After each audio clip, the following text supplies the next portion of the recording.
हजरत टीपू सुल्तान शहीद रहमतुल्लाह अलैह। सबसे पहले तो मैं ये कहना चाहूँगी कि हैदर अली को तो आप सब तो जानते होंगे। हैदर अली टीपू सुल्तान के वालिद हैं। जब हैदर अली और फातिमा आरकाट के बहुत बड़े वली करीम हजरत टीपू मस्तान के यहाँ अपने बेटे की दुआ की दरख्वास्त के लिए गए, तब फातिमा ने दिल ही दिल में ये नियत कर ली कि अगर मुझे बेटा होगा तो उसका नाम मैं वली करीम के नाम से रखूँगी। एक दिन ऐसा आया कि देवनहल्ली में हैदर अली के घर एक बेटा आया।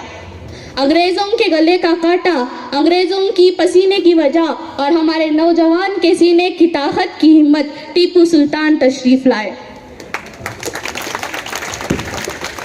अब जब नाम रखने का वक्त आया तो मियाँ बीवी में टकरारें पैदा हो गई। हैदर अली ने कहा कि इस बच्चे का नाम मैं अपने वालिद के नाम फ़तेह मोहम्मद के नाम से रखूँगा, और फातिमा ने कहा कि बच्चे का नाम मैं वली करीम के नाम से रखूँगी। मुताजा ये पहुँचा कि टीपू सुल्तान का नाम फ़तेह मोहम्मद टीपू सुल्तान रखा गया।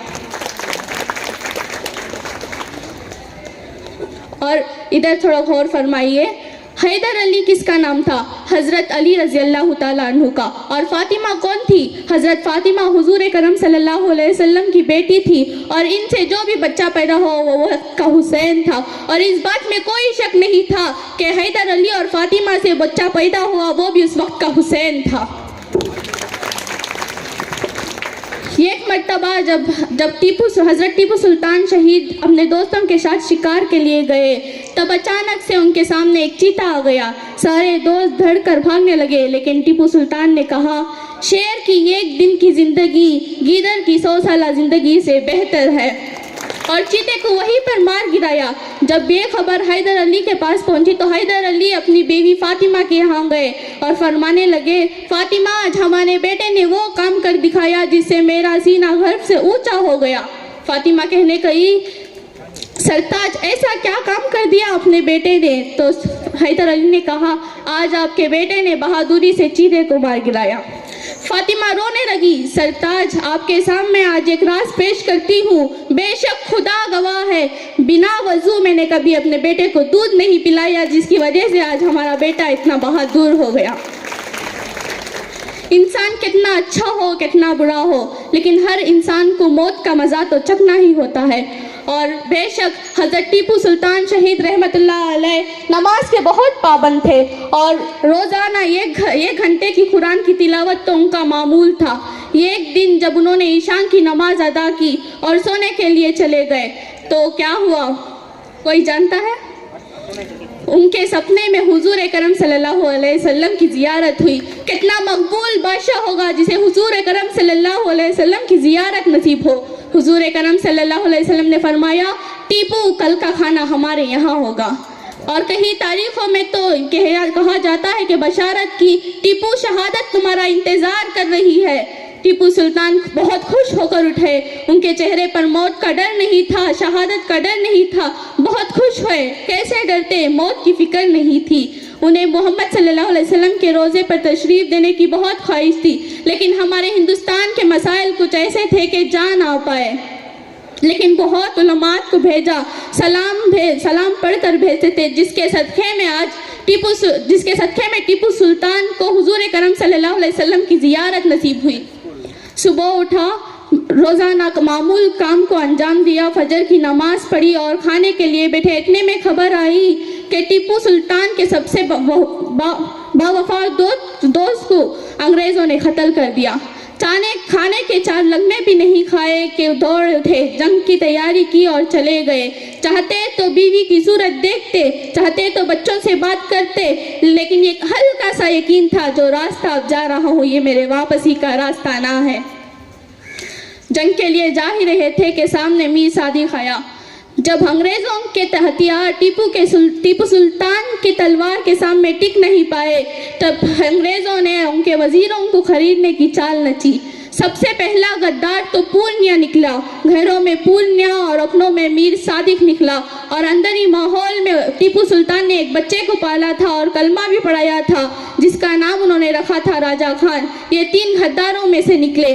जब मीर सादिक सामने आया तो टीपू सुल्तान को यकीन हो गया कि ये गद्दार है, इसी की गद्दारी की वजह से मुझे ये रास्ता चुनना पड़ा। टीपू सुल्तान फरमाने लगे, मीर सादिक, तूने मेरे साथ गद्दारी नहीं की, तूने टीपू सुल्तान के साथ गद्दारी नहीं की, तूने हिंदुस्तान के वो हर एक मुसलमान के साथ गद्दारी की है जो एक मुसलमान है। क्योंकि टीपू सुल्तान जानते थे कि अगर अंग्रेज़ों का हुक्म हिंदुस्तान पर होगा तो पहला वार वो मुसलमानों के ईमान पर, उनके इस्लाम पर करेंगे। और कहने लगे, मीर सादिक, तेरी औलाद दान खाने के दाने दाने को तरसेगी। और देखा कि महल के अंदर फौज घुस सकी थी। महल के अंदर जाने की कोशिश की, लेकिन मीर सादिक ने दरवाज़ा बंद कर दिया। क्या करे, बिका हुआ था, पैसों की लालच इतनी ज़्यादा थी कि वो अंधा हो चुका था। कोई लोग ऐसे पैदा हो जाते हैं जो पैसों के लिए अपनी क्या तो सौदाबाजी करते हैं, कौनों मिल्लत को भी बेच देते हैं। लड़ते रहे तन्हा लड़ते रहे नौजवान। एक नौजवान खाने के 4 लक़्मे भी नहीं खाए। श्रीरंगपटना की ज़मीन, श्रीरंगपटना का आसमान इस बात की गवाह है। फौजी तो फौजी, मुसलमान तो मुसलमान के मुस्लिम औरतें भी जो हाथ में था वो लेकर जंग के मैदान में कूद गई। टीपू सुल्तान कहते रहे, मुझे अपनी जान की फिक्र नहीं है और तो मुझे तुम्हारी इज्जत की फिक्र है, तुम ना लड़ो। लेकिन वो औरतें क्या करती, टीपू के एहसान का बदला इतना ज्यादा था कि वो अपने आप को रोक ना सकी। पानी की प्यास लगी तो राजा खान से कहा, राजा खान एक गिलास पानी पिला दो। तब राजा खान मुंह मोड़ लिया और अल्लाह का ये फरमान था कि टीपू पानी मत पीना, टीपू दुनिया का पानी मत पीना, हम तुम्हें शहादत का जाम पिलाएंगे। टीपू एक वो हुसैन है, ये वो हज़रत अली रज़ी अल्लाह ताला अन्हु और हज़रत फातिमा रज़ी अल्लाह ताला अन्हु का बेटा हुसैन है, जिसने करबला के मैदान में पानी से तड़प कर जान दी। और तुम भी फातिमा और हैदर के बेटे हो, तुम्हें भी पानी से तड़प कर जान देनी पड़ेगी। अगर तुमने पानी पी लिया तो उस करबला के हुसैन में और तुझ में फ़र्क आ जाएगा। लड़ते रहे तब एक बदबख्त अंग्रेज ने उनके सीने पर वार की। चाकू नीचे ही क्या पड़ी, वो भी नीचे पड़ गए। तब एक अंग्रेज आया और उनके जो सीने पर जो हीरों की पट्टी बनी हुई थी उसे निकालने की कोशिश की। टीपू सुल्तान ने फौरन तलवार उठाई और कहने लगे कि मौत से पहले इस पाक जिस्म पर कोई नापाक हाथ नहीं लगा सकता। और इसी हीरो की चाहत में वो मौत के घाट उतर गया। अब मौत और जिंदगी के दरमियान कुछ ही फासले बाकी थे कि टीपू सुल्तान ने कलमा पढ़ा और शहीद हो गए।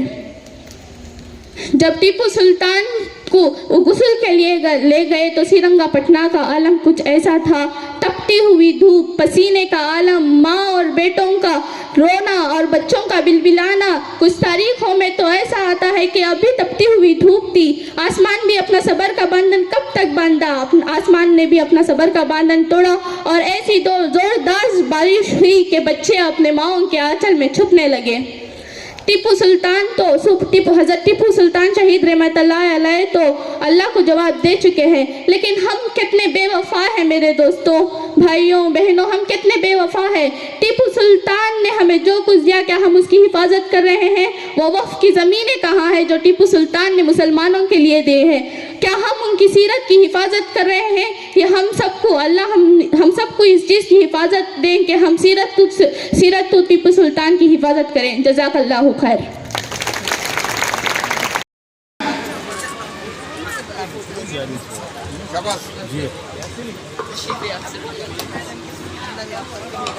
अस्सलाम वालेकुम। हमें अलमीन के जो डॉक्टर मुमताज़ साहब के फर्जंद हमें इस काबिल समझा कि हमें स्टेज पर बुलाकर गुलपोशी की जा रही है। असल हक इस गुलपोशी के जो बच्चे टीपू सुल्तान के सवाना हयात बयान किए, उनके लिए पेश करना चाहता हूँ। बच्चे जहाँ पर भी हो स्टेज पर आए, अगर यहाँ पर हो तो मैं उनकी टीपू सुल्तान के सवाना हयात सुनते सुनते मेरे आंखों से आंसू निकल पड़े थे। मैं इसलिए ये जो हार है उनके लिए पेश करना चाहता हूँ। आए माँ बंगारपेट के IBM स्कूल की तालिबे इल्म, मैं बहुत फख्र से कहता हूँ कि हज़रत टीपू सुल्तान सल्तनत खुदादाद की तारीफ बयान की।